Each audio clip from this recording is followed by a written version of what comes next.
Welcome to Global Morning. The death toll from flooding. Most time our politicians just bring in policies too, for sure. Incidentally, we have several more stories. The legislature was carefully crafted to 22.2% inflation rates as of April this year. What does that say about where we are as a country? I think Nigeria has resorted to being resilient. Before you call a police station, before they even leave, they'll take permission from. I don't think there's really anything on ground to improve. The struggle, the ASU strike. You have done your work, you have put us to the wall. We are not your slaves. I'm not a small boy. You should have given me the report. I have not seen the report.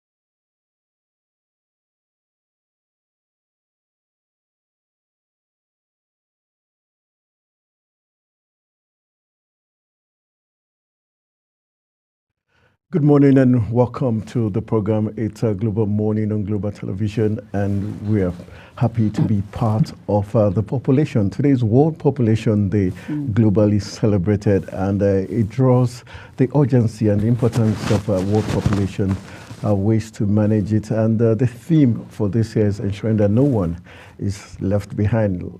Just like I'm not alone on today's breakfast show, I've got someone who makes the world population, truly amazing. Good morning, Juba. Is that supposed to be a hype? Do you want something? Yeah. Why are you hyping me? Because you're part of the population, and we're told that 49.7% of the world is made up of women. So technically, half of the population of the world is women. You double the men folk, and that's good news for the men. That's good news for the men, or good news for the women, that we are relevant and yeah, we're are you still seeking equality when you're obviously even more than the men? But the truth is, I told you, I think it has to do with the psyche of the women. They're yet to understand and appreciate the power, the potentials, and what they have in their hands. They're looking for more. When they have, the more they have, they are yet to use it to the fullest. Who says? Who says? Anyway, I will not argue with you. Let me just say good morning. Men's Crush Thursday. No, there's nothing like that. No one gave you that title.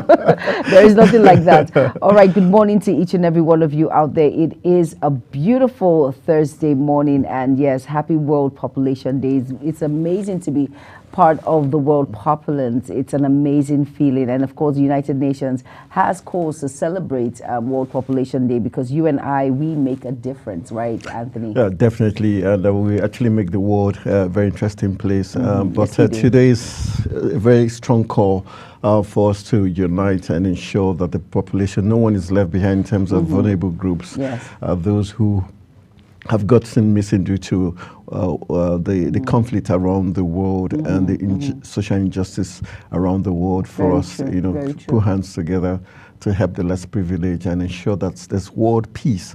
And especially also looking at the health sector, the pandemics, COVID-19 did bring the world together, technically made us understand that the world is just one big place. And so that's why the United Nations thinks that July 11th is just a perfect day for us to celebrate that day. And for people in some other part of Eastern Europe, today is Genocidal Day for those in Kosovo, as they also remember the genocide that occurred in Srebrenica. So it's a very special day for the world, and we hope world leaders and us who make up the world also remember the man who made it possible, the man upstairs. God who made it upstairs.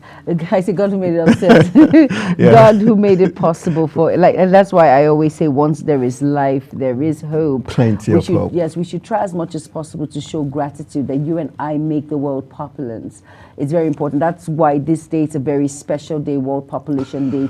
It's a significance to show that you are alive and you count and you make up the number in which individuals are talking alive. About the number of population of the world is very interesting. By 2011, we were told we were 7 billion people in the world. Wow. So fast forward 2011 to date. That's the puzzle we're going to give to you currently, because before, just 2 minutes ago, a new child was born. So if we were like 10 billion in the world, it would be 10.1 billion. So by the end of the program, we'll be telling you the current status of how many we are in the world, talking about data. And data is very important for world population. And that's why the countries do what they call census, where they get head counts of the number of people in a society, in a family, society, state, and countries, because it helps the government to plan on the infrastructure the people would need, and that's where Nigeria is found wanting. Exactly. We've not done census for only as long as we can Unfortunately, remember. Here in Nigeria, we do not have an accurate data system where census is being practiced, as in when you take it seriously. Or to be every 10 years. Yes, yes, exactly. But yet our figures are not. They're not adding up. They're not adding up, really. They are not. So I think this is the time when we have a day like this, we should all sit back, go back to the drawing board, reflect, and know how we can make it better when it comes to our data system. And of course, when it comes to census, it's very important that we have a very accurate and moderate database. All right, we hope our producer can show us the picture stories of today, the World Population Day, as we also give you the message from the Secretary General of the United Nations, Antonio Guterres, who happens to be technically my namesake. He says, as the theme of this year's World Population Day reminds us, investing in data collection is important to understanding problems, tailoring solutions, and driving progress. So is finance. He urges countries to make the most of the summit of the future this year to unleash affordable capital for sustainable development. So, like you rightly pointed out, data are very important. And I like how Antonio Guterres ended his statement. It says, as far as data is important, finance is key. Finance is key. Is key too. Because, like you said, we need to have an accurate database in order for the government or governments to know the proper infrastructure to put in place for the individuals in that particular country or society to use. So it will providing basic amenities, which is very important, so we can run in sync together, concurrently together. All right, so like the World Population Day theme says, to leave no one behind, count everyone. So we're going to start head count after 2. Oh my God, he knows maths today. Yeah, we're 3 in the live studios. Of course, Sebastian. Yes, Sebastian, we're 3 in the live studio. Okay, so we've got 4 at the MCR. Yes, we got Mr. We5. We've got a gift. Please don't say 8. Move concurrently. Okay, now you got me confused. We're number 5, number 6. Oh my God. We got Larry number 7. Oh God, what did you do to my co-host? Yeah. All right, I think we're hungry. We're hungry. You are. I'm asking, we're hungry. Like kitchen, I hear like. Taste and texture. Something nice. Exactly. Right now, you're going to tell us because it's really nice. No. I'm not going to tell you. I'm never going to let the cat out of the bag. Of course, that is my little secret that we should all know. At this point, the segment Taste and Texture is up next. Stay tuned. Chapatis are made using a soft dough with comprising flour. Hello and welcome to another amazing episode of Taste and Texture. I'm Fatimi Abba Umar. Today we'll be making a unique recipe, chapati and curry chicken. Chapati, also known as roti, is a type of unleavened flatbread originating from the Indian subcontinent. It is made from whole wheat flour and is a staple in many households. Here's a simple recipe to make chapati at home. The ingredients needed for chapatis are 7 cups of flour, 1 tablespoon of salt, 2 tablespoons of oil, 8-gram butter, 1 tablespoon sugar, 3 to 4 cups of warm water, adjust as needed. And for the curry chicken, onions, garlic, curry, oil, chicken breast, black pepper, cream, and salt. And now let's get busy and make it. In a large mixing bowl, combine the flour and salt, sugar and butter, and mix well to combine.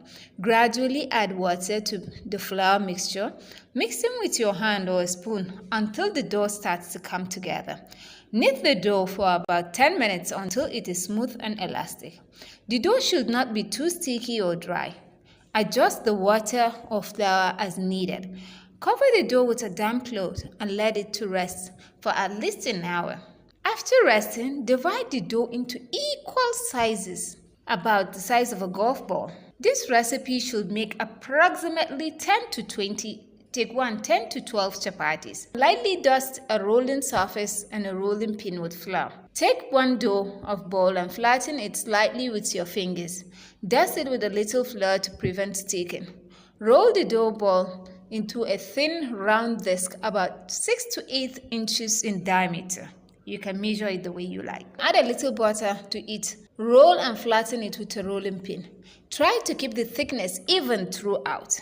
Let it not differ. Heat a frying pan or a flat skillet over medium-high heat until it is hot. Place the rolled out rotis on it and spread some butter on it and flip on both sides. Press the chapati gently with a cloth or spatula to help it puff up. Flip it again if needed, ensuring both sides are cooked well and have a golden brown spot.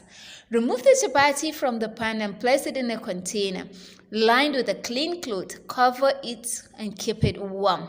Repeat the process for the remaining dough balls. Chapatis are best enjoyed fresh and warm, served with curries, vegetables, and any sauce of your choice, or lentils. They are versatile and can be paired with almost any dish. Enjoy your homemade chapatis. Let's make the chicken curry. In a frying pan, place a little oil and add some chopped onions, chopped garlic, a pinch of salt, and some ground black pepper. Cook all ingredients, allow it to heat while stirring continuously.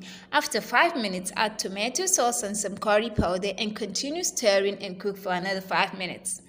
Cut into small bits the chicken breast and season it. Now add the chicken breast to the ingredients. Continue to stir so it mixes with all other ingredients. Cook for additional 2 minutes over high heat. And now add the cream to it, which gives it a creamy touch. Stir to mix all ingredients together. Now cook for 5 minutes over low heat. And now the chicken curry is done and ready to be served and enjoyed. Enjoy your chapati and curry chicken alongside a chilled glass of fresh juice or water. Bon appetit. That's all for now. Bye. All right, belly full already. Pancakes are very, very nice to have in the morning with a hot, is it juice? No, juice is not hot. Tea. No, tea will be perfect at about this point. Tea is perfect So like for pancakes. For, what do you call it? This is no longer slice. Pancakes, it's just pancakes. Round We have pancakes. slices of bread. Slice of pancake. Okay, let's leave it at slices of pancake. We're trying to catch you there. All right, while we're still celebrating World Population Day, the next story we're going to talk about talks about trying to reduce the population in a very not good way, and that has led the Court of Justice of the Economic Community of West African States to get into the picture of what we're talking about. Recently, we just celebrated the fact that the president of Nigeria, Bola Ahmed Tinubu, just got re-elected as a chairman. But now let's see if his re-election, if they're going to play by the rules.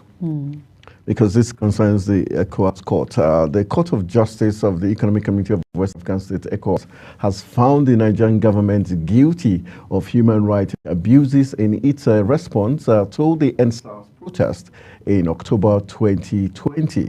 The court particularly frowned on the country's disproportionate use of force at the Lekki toll gate in Lagos.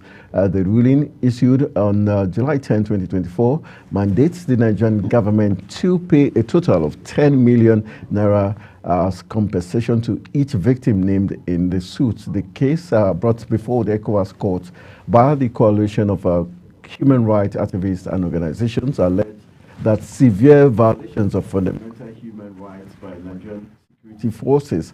Meanwhile, let's also let you know that Amnesty International also did submit an amicus brief which was declared admissible by the court. And after the thorough examining the evidence and testimonies, the court concluded that the Nigerian government's actions breached several international human rights standards, including Articles 1, 5, 6, 9, 10, and 11 of the African Charter on Human and People's Rights. Meanwhile, some of the key findings were credible evidence of disproportionate use of force and violation of the rights of liberty, security, assembly, free speech, and dignity. It stated that the use of force was not necessary and contravened the respondent state's obligations under the African Charter. The court found that the situation at the Lekki tollgate, where live rounds were shot into the crowd of unarmed protesters, created a situation of fear, and the Nigerian government did not present evidence refuting those allegations. The court further had that the respondent states, talking about Nigeria, failed to allow and afford the applicants their right of freedom of expression, assembly, and association, therefore violating the applicants' rights under Articles 9, 10, and 11 of the African Charter. The court also held that the government actions were inconsistent with Nigeria's obligation under the ECOWAS revised treaty and African Charter on Human and People's Rights. Then one other interesting issue was the fact that the court also held that the Kwasi mechanism, talking about the committee or whatever Nigeria did set up to investigate the allegations of the abuse at Lekki tollgate, lacked independence and was questionable. The state therefore failed in its duty to effective remedy under Article 1 of the African Charter. The court therefore said the federal government had to pay 10 million naira to each of the as compensation to each of the applicants. I think this is total victory for NSAS. Yes, and, total victory. This is litmus test for the chairman, talking about President Bola Ahmed Tinubu and ECOWAS. The federal government have been given 6 months to ensure that this ruling is carried out. Then also, they were also told to do another set of investigation and come back to the courts to show them proof that they've paid the people and also what their findings were. So let's see if the federal government would adhere to the rulings of the ECOWAS court, because you cannot be chairman of the ECOWAS and not abide with norms and rules and regulations. So I think it's victory for NSAS. Yes, it is. It's victory for NSAS, and congratulations to all the families that lost individuals. At the same time, it's a really sad thing because money cannot bring life back. True. Because if you're to ask the family, the money or the individual, the young man or woman that lost their life in the process, they will definitely pick their child, which is the young man or woman that lost their life. Although, at the same time, this will bring a lot of closure to these families. Feel of justice. The feel of justice. And at the same time, they will know and understand that justice has actually prevailed. Because these individuals, when they were interviewed, they had a lot of pain in their voice. A woman that her son, I remember, actually cried. That was her only child, and that was the support system in which she had actually cried. So at least it's really not a happy moment, but at the same time, it is a happy moment. It's a win-win situation. At least that money can start us something for her to care for herself, because the boy was actually doing all of that. So at least closure, victory, and kudos to the ECOWAS, the Economic Community of West African States, and of course kudos to the chairman, no other person than our President Bola Ahmed Tinubu, for at least starting this, and I know that he's going to carry it out. I think I would not want to say congratulations to the chairman, Mr. President, until I see after 6 months that they've paid the compensation. And I believe it's going to be paid. I believe. Can I say just while we're talking about that, I know Jeremy Mensing has got something on the EFCC. Yes, I do. We know this. The former power minister, Sali Maman, is going to be on the dock today. He's going to have his day on.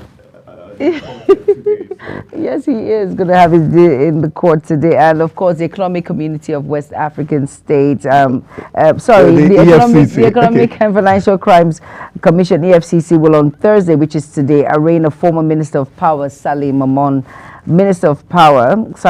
before the Justice J.K. Omotosho for alleged 33 billion naira money laundering offenses.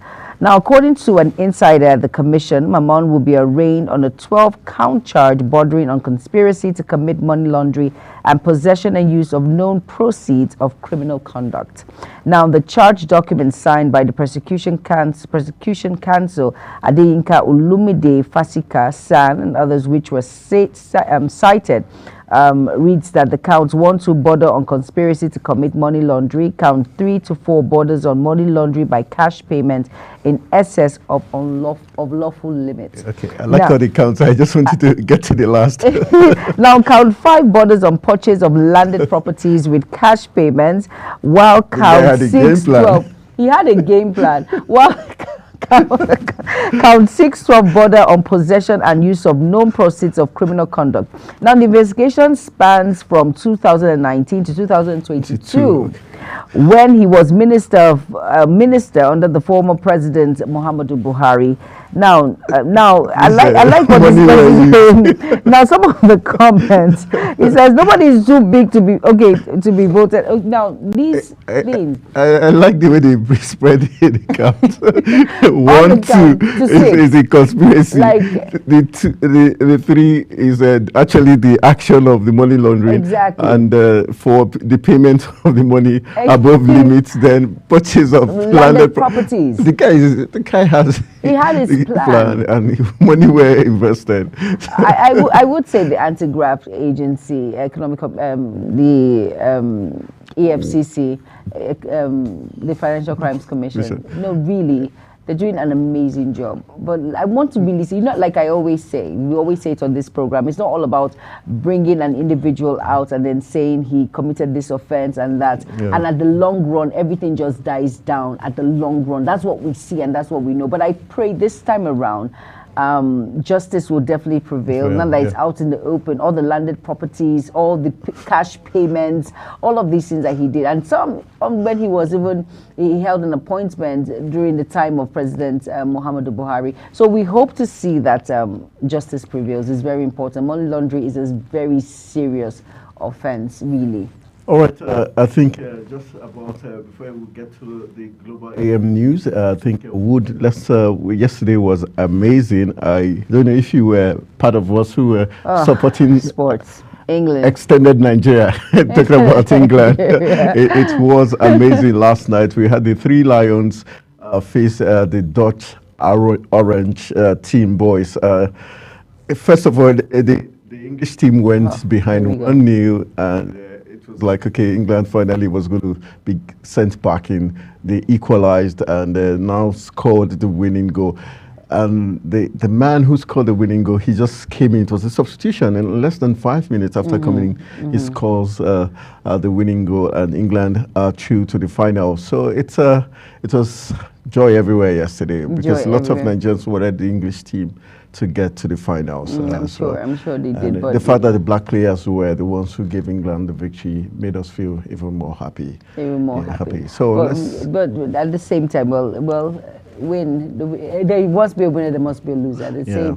At least your team, the team you are rooting for, I'm happy for. A lot of people actually, there was this section of the media that felt the English team was going to be beaten yesterday because they've not been playing at their best like we know they should. So yesterday they came out as smoking hot.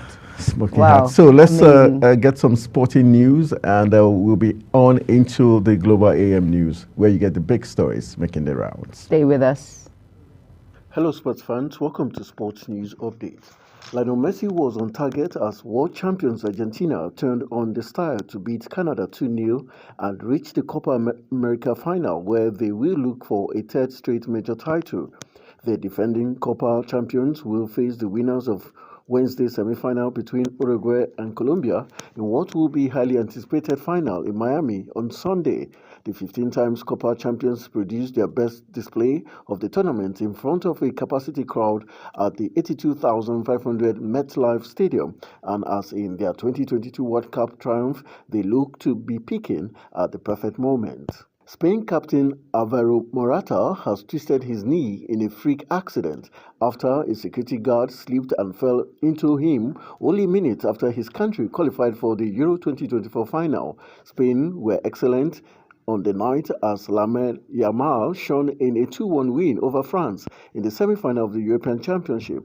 However, just moments after the game finished and the Spanish players gathered for their celebrations, a security guard could be seen slipping on the surface of the pitch and smashing into Morata's knee. The Atletico Madrid striker was winching in pain as his knee twisted from the impact and was visibly upset as he left the pitch. Spain are hopeful that he will be fit for Sunday's final, but face an anxious wait with their skipper due for a scan. This comes after Morata sparked a storm in Spain's camp after threatening to quit the national team when the tournament concludes over a nonsense criticism. BBC Sports pundit team waxed lyrical about Lamine Yamal after his stunning goal helped Spain reach the Euro 2024 final on Sunday following a 2-1 win over France in the semi-finals. Yamal made European Championship history when he became the youngest scorer in the competition's history. The Spain wonder kid, aged just 16 years and 362 days, broke that record in style by finding the net with a stunning long-range strike against France. Manchester United have had a £42 million bid for Leny Yoro accepted by Lille, according to reports in France. United sources declined to comment on the report, but the club are known to be pursuing a number of centre-back targets that include Gerard Braithwaite and Mathis de Ligt. Yoro is understood to prefer a move to Real Madrid, who are favourite to sign the 18-year-old defender, while Paris Saint-Germain and Liverpool are also tracking him. However, Real have not matched their offer of £42 million plus add-ons that United are reported to have made. After holding a recruitment meeting at Carrington on the first day of pre-season, United have wasted no time in pressing ahead with their transfer plans. And that's how we call it a wrap on the Sports News Update. I am Anthony Momodu.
For an insightful idea that takes the center stage and the conversation that gets beyond the headlines, to explore the lasting impact of political decisions, Big Talk got you covered. From policy debates to geopolitical insights, from thought-provoking discussions to actionable insight. What is the real responsibility of government? Big Talk delves deep into the heart of the matter. Join us weekdays on global televisions from 6:30 p.m. for a reverting journey into the heart of politics, where we dissect issues shaping our society.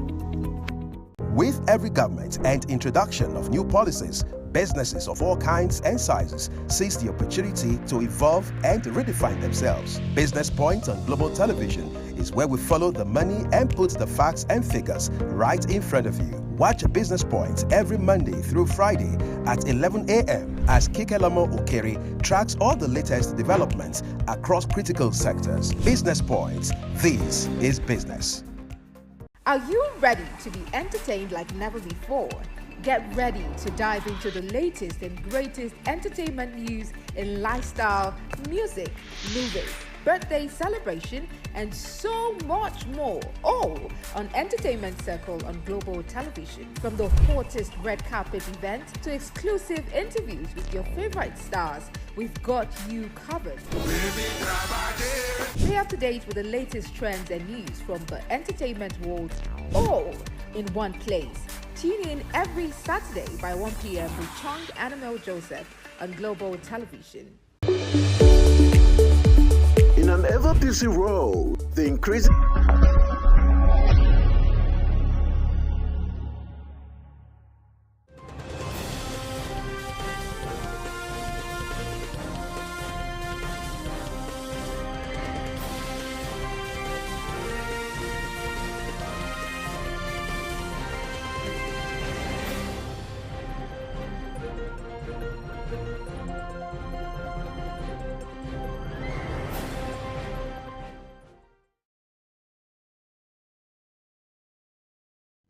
Hello and welcome to all our viewers in Nigeria and around the world to AM News on Global Television, coming to you live from the nation's capital, Abuja. I am Anthony Momodu.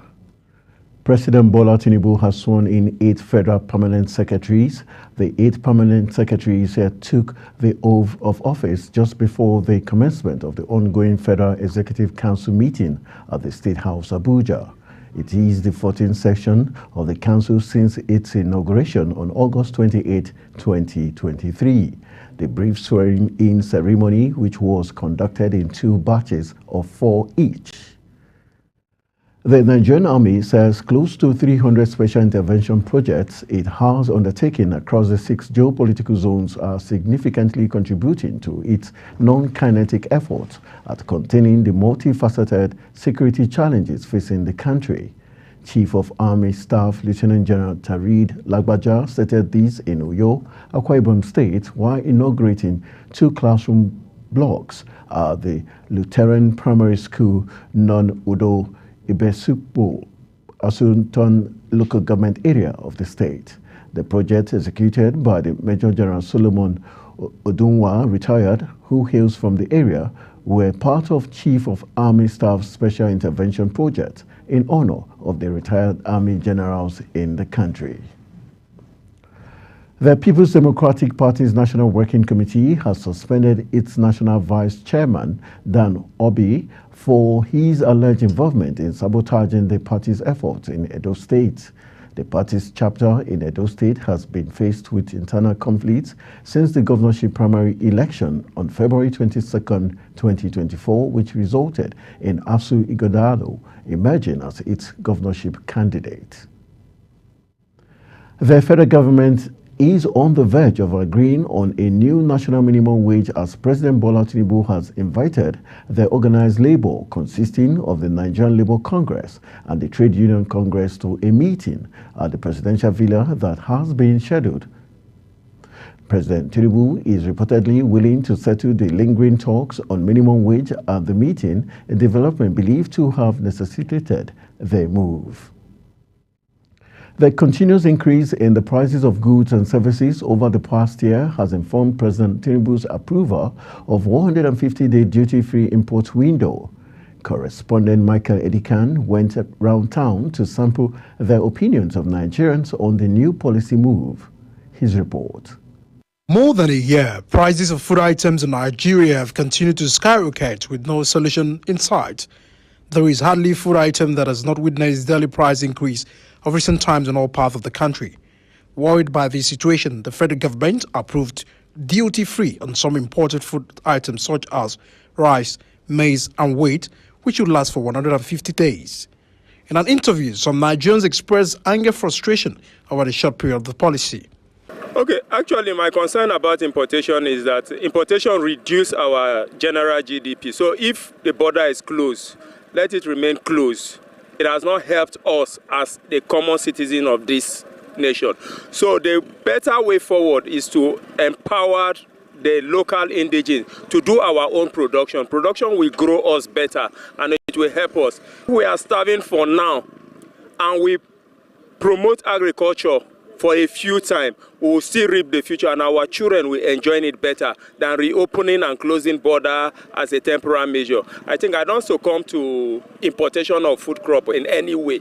To me, 150 days approval is really unacceptable. The issue of the difficulty in Nigeria is partly tied to the fact that we have been besieged. The borders are closed.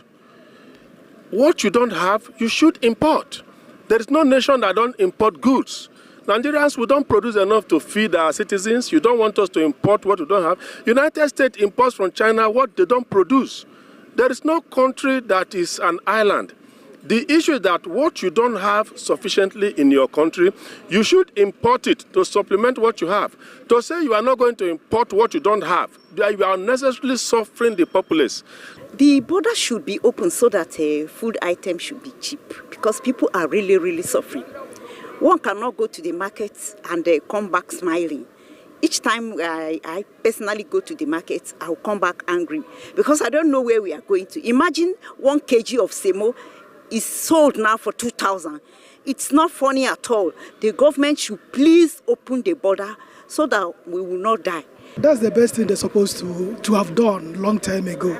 Closing the borders, yes, just to help our own industries to grow. But by the time you now find out going to the farms, the terrorists are there pursuing our farmers, things are not getting better. Every day when you go to the market today to buy a mudu or derico of beans at 2,500, the next day you get it 3,000. So I think it's a welcome development. Former President Muhammadu Buhari had closed the borders of the country, giving a lot of regulations and restrictions to imported goods to the country. However, the untold hardship among Nigerians is on the heels of the subsidy removal by President Bola Tinubu, which prices of food items and other commodities have been very high. They have called on governments not just to leave the ban for 150 days, but consider proper importation and encouraging local production in the country. Evikan Michael, reporting for Global TV News. The Chief Justice of Nigeria, Justice Olukayode Ariwoola, has urged the newly appointed judges to adjudicate uprightly according to the laws of the land. He tasked judges to hear all matters brought before the court, insisting that they must do so without fear or favor. Justice Ariwoola, who spoke at the swearing-in ceremony of the new judges at the Supreme Court in Abuja, particularly tasked the judges that will handle election cases in the forthcoming Edo and Ondo governorship elections to avoid treading the path of infamy. The Independent National Electoral Commission, INEC, has sought the collaboration of all stakeholders to ensure the success of the September 21st, 2024 governorship election in Edo State. National Commissioner of Planning, Monitoring and Strategy, Rhoda Gumos, made the call at the Election Risk Management Workshop for stakeholders in Benin, where she said the election is a complex and enormous undertaking that cannot be done in isolation. She noted that the idea behind the workshop is to expose participants to INEC electoral risk management and identify internal and external risk factors associated with the conduct of the election. Plateau State has fixed October 9, 2024 for the conduct of local government election. Chairman of the State Independent Electoral Commission, Planji Semshak, disclosed this during an ongoing meeting with leaders of political parties held at the Commission's headquarters in Jos, the state capital. Planji said the council poll would be conducted across the 70 local government areas of the state, which are currently under management of Transition Implementation Committee Chairman. Lagos State Law Reform Commission has organized a 3-day workshop to harness artificial intelligence in translating the laws of Lagos State into Yoruba language. This was contained in a statement by the Senior Special Assistant on New Media to Governor Babajide Sanwo-Olu, Jibril Gawat, stating that the workshop was with a view to boosting public order and safety, operational efficiency, and improved accessibility and scalability of Lagos State laws. House of Representatives has queried the Minister of Women Affairs, Uju Kennedy, for unrelated expenditures, including 45 million naira for a New Year party, 20 million naira for sanitary parts, and 1.5 million naira for vehicle fuel. It was reported that the chairman of the House Committee on Women Affairs, Representative Kafilat Ogbara, led the interrogation of the minister over the non-payment of 1.5 billion naira to contractors, despite the fund release in Abuja. She said the investigative hearing is aimed at uncovering the truth and not winch hunting the minister and the officials of the ministry.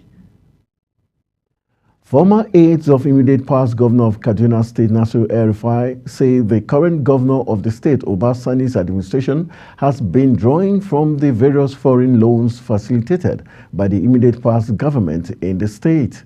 The former appointees also dismissed accusations that the El-Rufai government drew down the loans before it exited office in May 2023, describing the allegation by the Kaduna State House of Assembly that the former governor mismanaged 423 billion naira state funds as unfair and irresponsible. An ad hoc committee set up by the Kaduna State House of Assembly to investigate all finances, loans, and contracts awarded under the immediate past governor had indicted El-Rufai and some of his appointees of siphoning 423 billion naira state funds. The Senior Staff Association of Nigerian Universities and the Non-Academic Staff Union of Universities and Allied Institutions of the University of Abuja commenced protest over the failure of the government to release the 4-month salaries of the university workers during the period they embarked on strike in 2022. Addressing the press at the start of the protest, the chapter president Nuruddin Yusuf described the action of the government as provoking. The federal government had withheld salaries of both academic and non-academic staff in Nigerian universities for taking part in an industrial action that grounded the universities for 8 months in 2022. You're watching AM News coming to you live from Nigeria's capital, Abuja. We're on Star Times, channel 276. Kindly follow us on all social media platforms using @GlobalTVNG and other handles now showing on your screen. When AM News returns, Nigerian traders lament rising food prices amidst economic hardship. These and other stories coming right after this break. Do stay with us.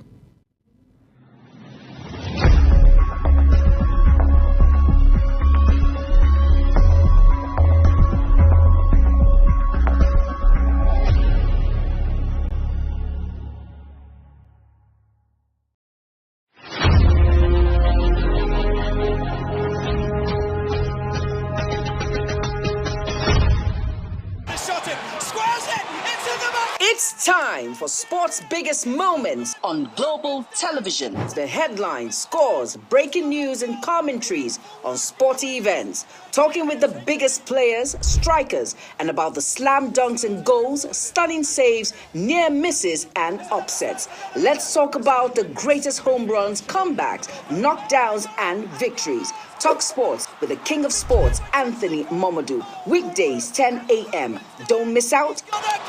Beautiful work from the wingers.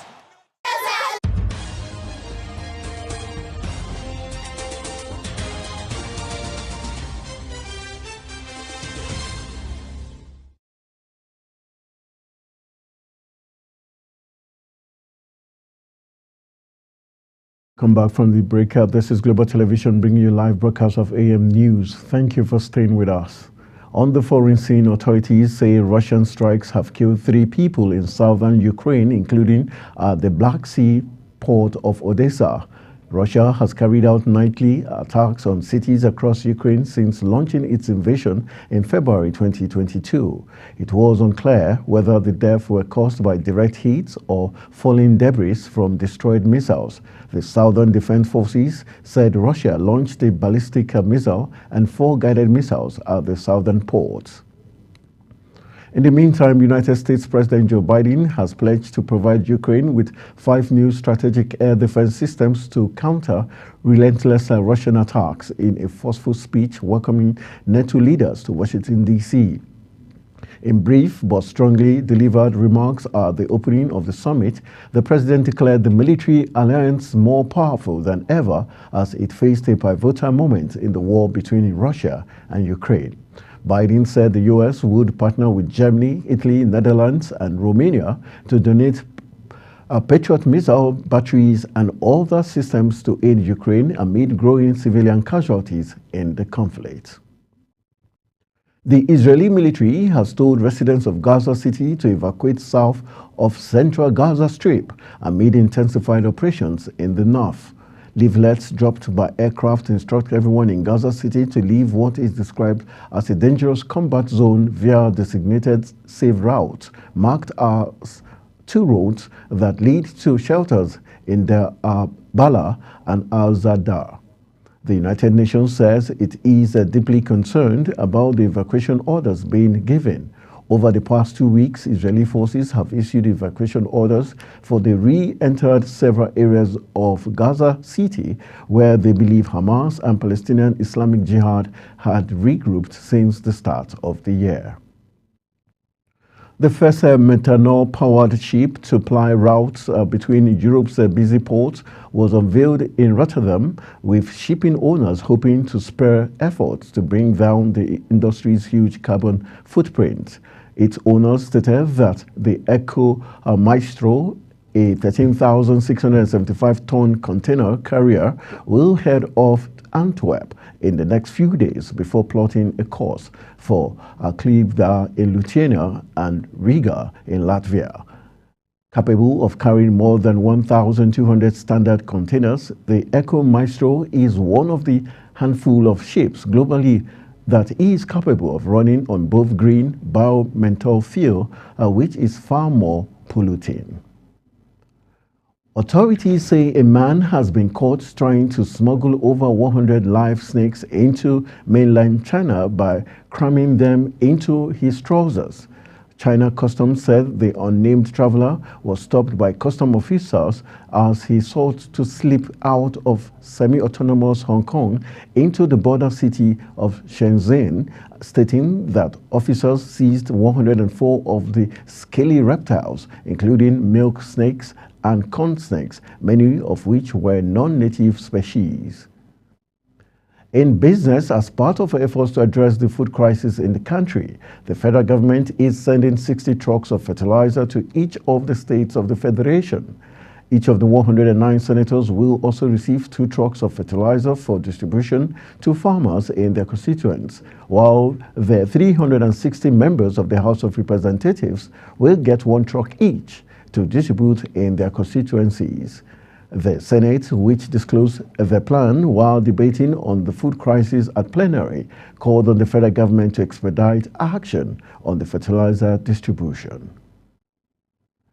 Nigerians have appealed to the federal government to evolve a means of putting an end to the continuous and arbitrary increase in food prices. This is coming on the heels of the ongoing food crisis affecting the daily lives of many Nigerians. Global TV's Queen Agaba, who went on a market survey, now brings us details.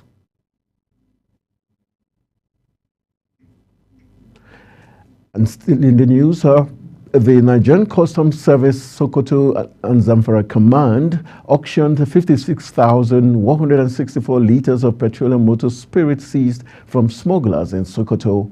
While declaring the exercise open, the command's Comptroller Kamal Muhammad said the exercise was in compliance with the directives of Comptroller General of Customs Bashir Adewale, aimed at discouraging smuggling in the country.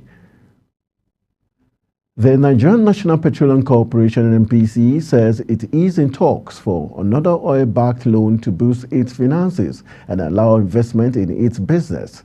Its chief executive says as pressure mounts on the state-backed oil company the economy depends on. The company, in which the government is the main stakeholder, aims to raise at least $2 billion. Government's finances rely on the oil that the country exports, which provides the bulk of crucial foreign exchange reserves. The Nigerian Electricity Regulatory Commission has rolled out tough sanctions against distribution companies that commit infractions capable of inflicting pain on consumers. This was contained in the Commission's order on performance monitoring framework for all the distribution companies. Among other things, the Commission said it would reduce 5% of the administrative and operational expenditure of any electricity distribution company that failed to offtake at least 95% of the total energy allocated to it for distribution. The Minister of Housing and Urban Development, Ahmed Dangiwa, says the 250 housing units Renewed Hope Estate in Oyo State is part of federal government effort to reduce housing deficits and provide affordable housing for Nigerians. The inauguration was held at the Erumu Dry Port in Egbeda local government area of the state. He said the housing project was designed to be affordable for the individuals and families with a stable source of income, adding that the importance of quality construction and adherence to the highest standard of construction. Managing Director of the Federal Airport Authority of Nigeria, Olubunmi Kuku, has stated that the 23.1 billion naira allocated for rehabilitating and repairing airport facilities nationwide is grossly insufficient. Kuku said airport terminal areas, land sites and air sites are some of those things that require urgent improvement, and the amount appropriate may not be sufficient. He emphasized that the aviation sector, particularly airports, is critical and requires substantial capital investment. And jumping into the world of sports, the Nigerian Football Federation and the Ministry of Interior are in collaboration to use football as a tool to educate, skill building, and leadership development among young women who are in correctional centers across the country, in line with the Football for Change project of the Confederation of African Football. The initiative was presented to the Minister of Interior, Olubunmi Tunji Ojo, by a delegation of the Federation led by its president, Ibrahim Gusau. Nigeria Under-17 women's team, the Flamingos, will face Mexico in a friendly game as preparation for the Under-17 World Cup gets underway. Nigeria, one of the 16 countries that will take part in the World Cup, which will be hosted by the Dominican Republic. The tournament will be held from October 16 to November 3rd. The draw for the 8th edition of the tournament took place in Santo Domingo on June 22nd, with a host of fascinating encounters across the 4 groups. Nigerian table tennis sensation Quadri Aruna is among the prominent players who will spearhead the strong lineup for the Ultimate Table Tennis 2024 Players Draft in Mumbai, India. World number 10, Romania's Bernadette Assos, rising Indian paddler Seja Akula is on the top stars of a star alongside the Nigerian, who is ranked 16 in the world. The 29-year-old Bernadette will be making her 3rd appearance. Meanwhile, Quadri, ranked 16th in the world, will be returning for his 4th appearance. To end the Global AM News, let's take a look at our top stories. President Tinubu has sworn in 8 permanent secretaries. In business, Nigerian traders have lamented rising food prices in the face of economic hardship. On the foreign scene, Russian strikes have killed 3 in Ukraine. And in sports, Nigerian Football Federation has partnered Ministry of Interior on Girl Child project. That's it on AM News, and it came to you live from Nigeria's capital, Abuja. We're on Star Times, channel 276. Kindly follow us across all social media platforms using Global TV NG and other handles now showing on your screen. I am Anthony Momodu. Thank you for watching.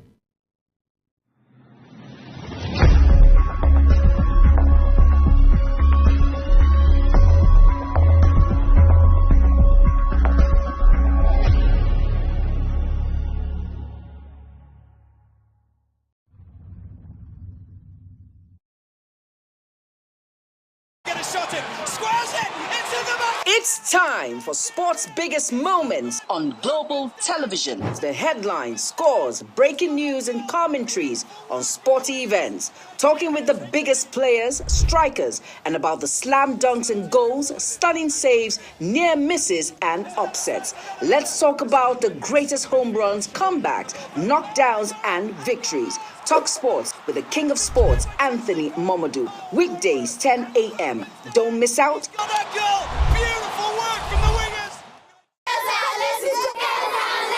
Hello, children.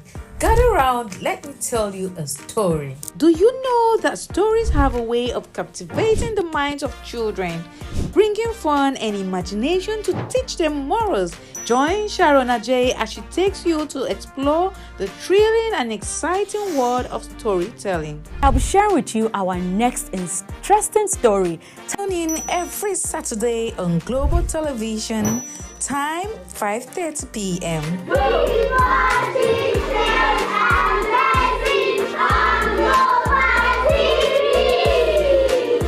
Is the desk on Global Television?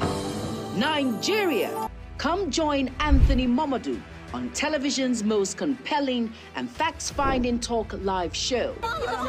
We are the Palestinians. We are the Canaan because that this country gets it right. Who are these bandits? It's the Dex on Global Television, where we analyze and dissect storming issues and commentaries in the world's biggest black nation, Nigeria. Who is being held accountable for this money? The eyes have it.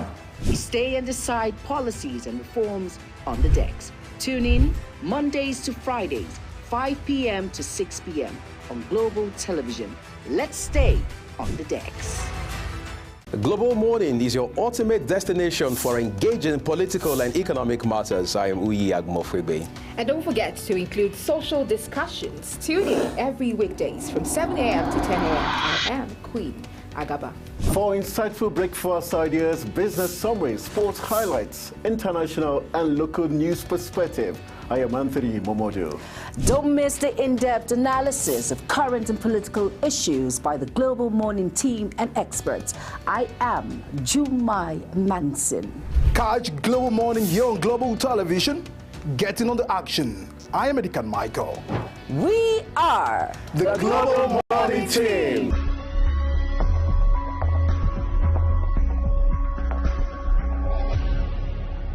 For an insightful idea that takes the center stage and the conversation that gets beyond the headlines, to explore the lasting impact of political decisions, Big Talk got you covered. From policy debates to geopolitical insights, from thought-provoking discussions to actionable insight. What is the real responsibility of government? Big Talk delves deep into the heart of the matter. Join us weekdays on Global Televisions from 6:30 p.m. for a reverting journey into the heart of politics, where we dissect issues shaping our society. With every government and introduction of new policies, businesses of all kinds and sizes seize the opportunity to evolve and redefine themselves. Business Point on Global Television is where we follow the money and put the facts and figures right in front of you. Watch Business Point every Monday through Friday at 11 a.m. as Kikelamo Okeri tracks all the latest developments across critical sectors. Business Point. This is business. Are you ready to be entertained like never before? Get ready to dive into the latest and greatest entertainment news in lifestyle, music, movies, birthday celebration, and so much more, all on Entertainment Circle on Global Television. From the hottest red carpet events to exclusive interviews with your favorite stars, we've got you covered. Stay up to date with the latest trends and news from the entertainment world, all in one place. Tune in every Saturday by 1 p.m. with Chung Annabelle Joseph on Global Television. In an ever-busy world, the increasing challenge of keeping track of health matters can be extremely demanding. Follow the latest health tips and trends on Health Guide on Global Television on Tuesday at 3 p.m. Health Guide on Global Television. Put your health first. Get ready for it. Inside Today brings you issues relating to family, peer pressure, drugs, substance abuse, societal and topical issues making rounds. Join Jermaine Manson on Global Television Monday to Thursday and a repeat every Friday. Time 2 p.m. to 3 p.m. Don't miss out. Are you a food lover? Do you care about your health and nutrition? Are you interested in exploring the diverse culinary traditions from around the world? Then look no further. Introducing Lunch Global on Global Television, a show that takes you on a delicious journey through the world of food, nutrition, and diet. So, whether you're a seasoned foodie, a health enthusiast, or simply curious about the world of food, Lunch Global has something for everyone. Tune in Mondays to Fridays and let your taste bud take you on a journey of flavor, culture, and discovery on Lunch Global. Bon appetit!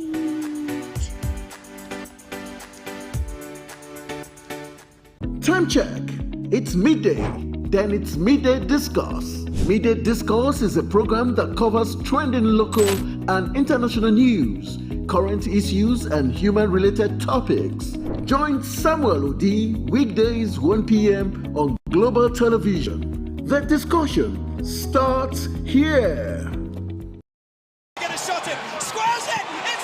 It's time for sports' biggest moments on Global Television. The headlines, scores, breaking news, and commentaries on sporty events. Talking with the biggest players, strikers, and about the slam dunks and goals, stunning saves, near misses, and upsets. Let's talk about the greatest home runs, comebacks, knockdowns, and victories. Talk sports with the king of sports, Anthony Momodu. Weekdays, 10 a.m. Don't miss out.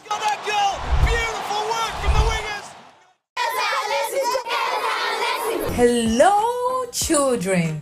Gather around, let me tell you a story. Do you know that stories have a way of captivating the minds of children, bringing fun and imagination to teach them morals? Join Sharon Ajay as she takes you to explore the thrilling and exciting world of storytelling. I'll be sharing with you our next interesting story.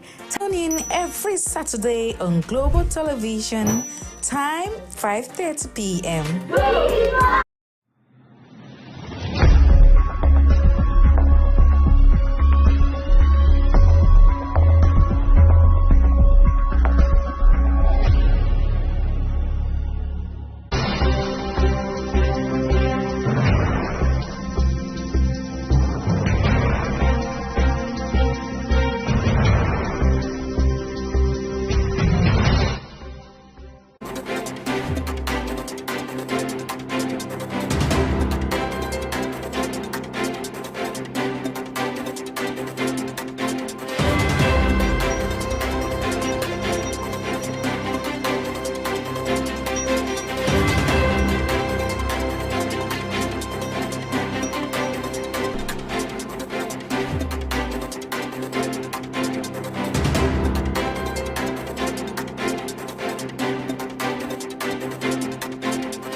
All right, it's that time where we look at what the national dailies are saying, the big headlines and the punchy ones that matter. We'll be looking at some national dailies. We've got the Daily Trust, we've got Punch newspaper and other dailies up for review as we look at the headline stories and also probably get some quick analysis of the big talking points. We're going to be beginning this morning looking at the Daily Trust. It's got a picture story that's very nice to the eyes. A picture story of loaves of bread makes you want to grab a copy, so to say. And the big story there says, bread beyond reach, citizens lament. Yeah, you can see it, but you can't touch it.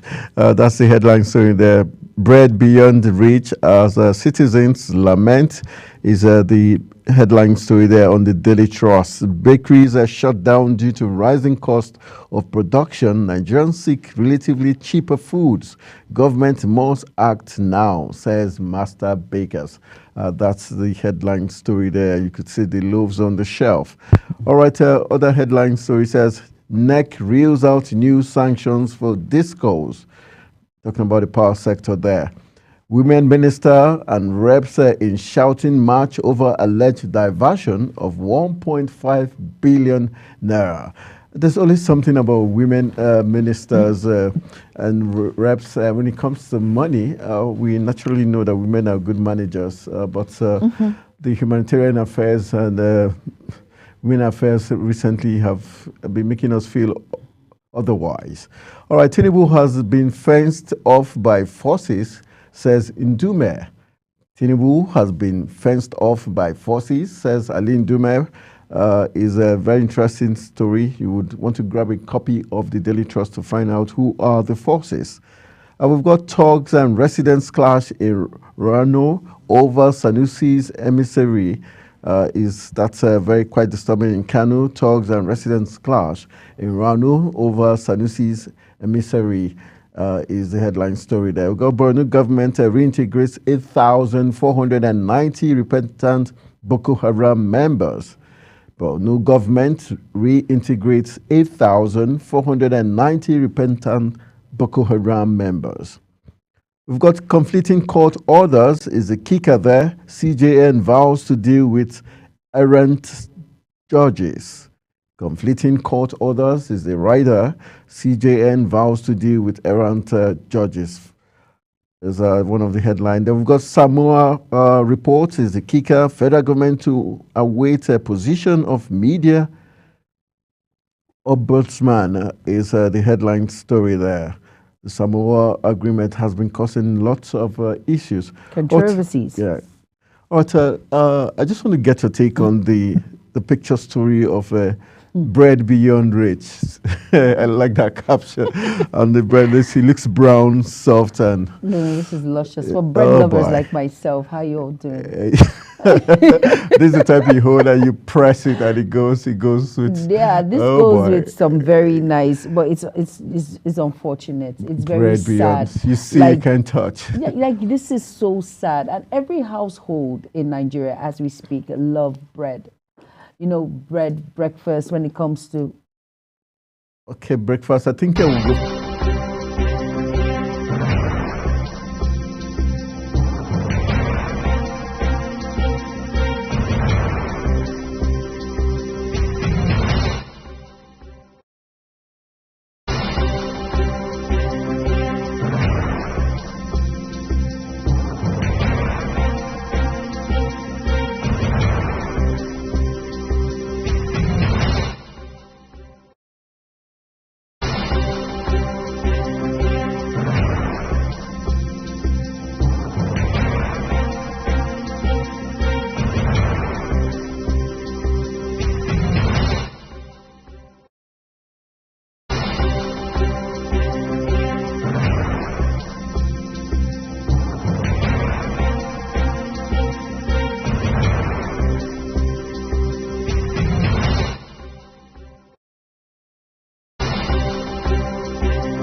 All right, you're welcome back, and apologies for that very quick break. Still talking about the Daily Trust, and we're looking at bread beyond reach. Citizens lament, and of course, that's a rider on the Daily Trust talking about it. Anthony and I were going into a conversation when I said, too bad for bread lovers. A lot of people who actually beckon on bread. You know, you can take bread with practically anything, bread and tea, it's a quick bread fix. and beans. It's a quick fix, breakfast quick fix. You know.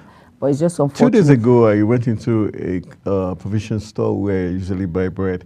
Guess what? There was no bread on the shelf. And there was this rumor that the bakers had gone on strike, or the production level had dropped because of the cost of production, and so the supplies were not coming as regular as they used to. And that's very disturbing, because that's one quick thing Nigerians can quickly grab for the family. And if that becomes, we've seen where the lack of bread caused riot. I think that was in Kenya, Eastern Africa, in Kenya, and and I think Rwanda, not Rwanda, Kenya. I guess. There was the issue of a strike action because Ethiopia also had similar issues. So it tells you how important bread is, and for the economic situation, it's very disturbing. Very disturbing when the cost of production gets so high that production. Now, for those who knows how to bake bread at home, homemade bread, so they're lucky. They can actually bake. Now, I wish I watched my elder sister when she would always bake bread, knead the whole thing. Now I wish that I knew how she does it so perfectly well. It gives us an idea where you were always at. So instead of being in the kitchen, we're always listening to radio. Exactly. And loving the media all the time. All the time. So I hope this gets resolved really, really soon. It's important that bread is part of the, will I add it among the basic staple food, staple food in Nigeria. It's very important. So I hope it gets resolved really, really soon. Now, talking about this Samoa report, federal government to await position of media Ombudsman. I wonder, the controversy surrounding the Samoa report. Yeah, we've got the Minister of for Information did come out to say they felt there was a fake publication of the Samoa agreement, and so had petitioned the Nigerian, press council as regards that issue. So what it means is technically they're petitioning some media houses for carrying out the fake version of the Samoa agreement. But I think the federal government, they shouldn't try to now, I don't want it to look like they're winch hunting the media houses or trying to find scapegoats for that Samoa agreement. I think they should understand what Nigerians are saying. The issue is that in as much as, yes, you want to sign an agreement or a treaty with the Western allies or development partners, the issue of that same-sex marriage and other LGBTQ issue is what Nigerians are kicking against. So I think they should focus on that rather than trying to find scapegoats. Because for the Federal Executive Council to say now they're petitioning the National Press Council, obviously what it means is trying to look for a scapegoat. They should focus on the message and not the messenger, like they say. Yes, exactly. Focus on the message. Like, of course, this has been a very big issue in Nigeria, like cross-dressing. We see it, we happen, and then if you're found, you spend time in prison, 6 months, I think, or is it 14 days, one of them. The thing is, Nigeria is a praying country. We have our rules, we have our norms, we have our values, we have our beliefs. Strong values. Yes, even if some people actually practice this act, but hidden under the radar. Behind closed doors, behind closed doors. But the truth is, it is unacceptable, unwanted. We will not. So I just feel the federal government should do the needful instead of persecuting the messenger and passing the message. Create an awareness around Samoa report so that we will understand the nitty-gritty. Make it public, since it's causing lots of controversy already. Exactly, it's causing a lot of controversy. So let us know what it's all about.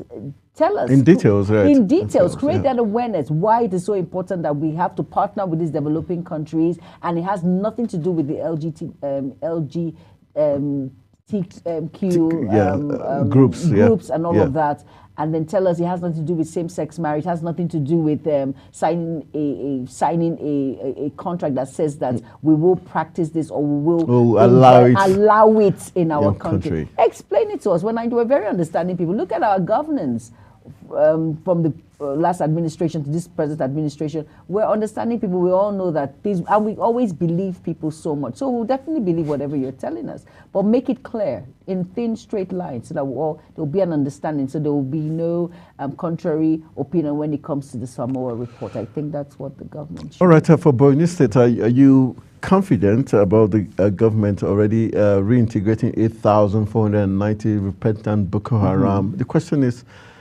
this is something of ideology. It seemed too quick for state governments and to say they're reintegrating as much as 8,400. A lot.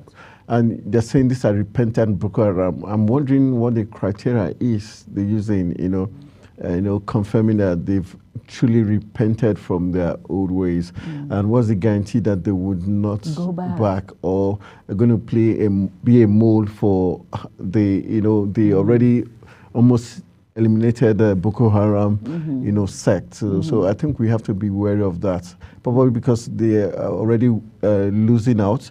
That's why they are turning a new leaf.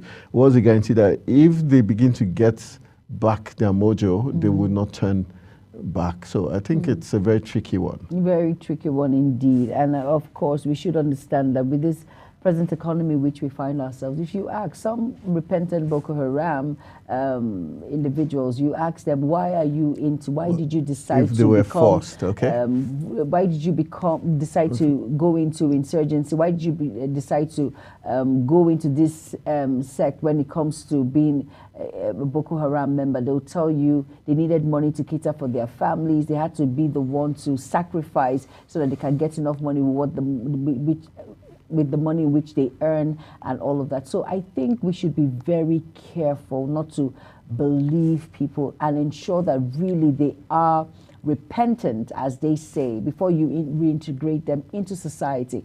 Because, like you said, it shouldn't be like a mole to come in and see the plans of military parastatals, the plans of the Army, the Air Force, the Navy, and of course sister organizations when it has to do with military, being a mole for these particular, because Boko Haram is wide. When you talk about ISIS, when you talk about terrorist groups, are wide. And when you're talking about ideology, it's not something you just snap your fingers and say, this is okay. No. You have to nip it in the bud. Very important. You have to be sure these are repentant Boko Haram individuals. They've decided to lose all contact, denounce. They've decided that they want to start a new league. And when you say reintegrate these individuals, what are you doing? Are they learning something? Are they just there in a particular rehabilitation center trying to stop what it means to kill? Or do they use them as defense forces for the communities? Yes, informants for the benefit of the government, the Nigerian and the government, and now, of course, for the military part. These things have to come into play. So we have to, when you come out and give us these large numbers, are you trying to give us hope, or you're trying